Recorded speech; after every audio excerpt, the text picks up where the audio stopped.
Hello. Right. I would like to share with you my experience.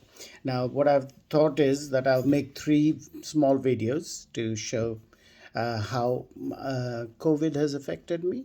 So, the first video would be on the pre-hospitalization. Then the second one will be the hospitalization, and the third one will be the post-hospitalization. The reason why I'm making this for my friends and family is just to convey to the rest of you all that how COVID can affect you in a long term. I remember this was the day when I actually had to how do I put it? This was the day when things actually started.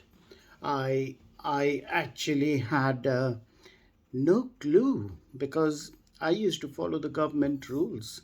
So the government rule was that we need to wash our hands, and I used to wash my hand almost 12 to 15 times a day, and sing the happy birthday song, and wear mask and do whatever.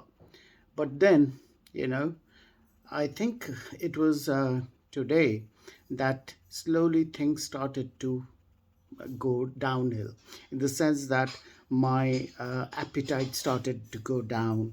I Because I did not actually could taste much, right? And then slowly I realized that I used to call up the emergency services, and they used to go on telling me that no, you're not suffering that much, or in other words, you still don't need hospitalization. So they actually sent me antibiotics. One of my friends from work, Andrew, he came and gave me the antibiotics, and that is when he told me that you have lost a lot of weight, you know. So I was like, all right, okay. But it was very positive. I think the thing that made all the difference in my life was that positivity in me. I was very positive.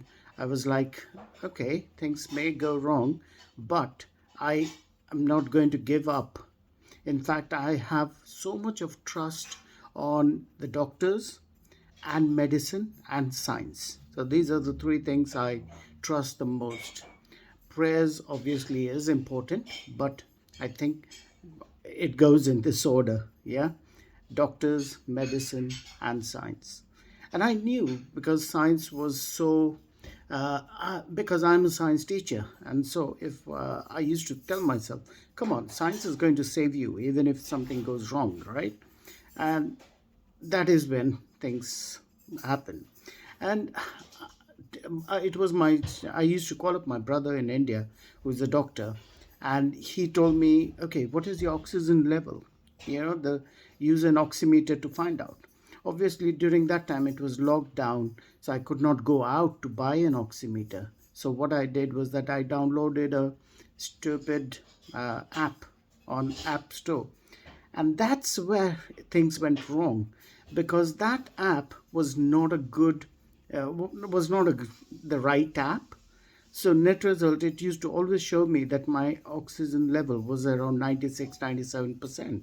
And my brother back home, he used to tell me, all right, 97 is not bad. Then sometimes it showed me 98 also. And then when I turned up in the hospital, it was actually 78. So one thing is that do not go for these apps, because sometimes they are just there to make the money. So I know I'm talking a lot, but I think I'm just trying to tell you that the experience that I've gone through, I don't want any of you to go through. And then what happened was that I used to call up 111, and they used to keep on telling me, no, you can't be treated at home.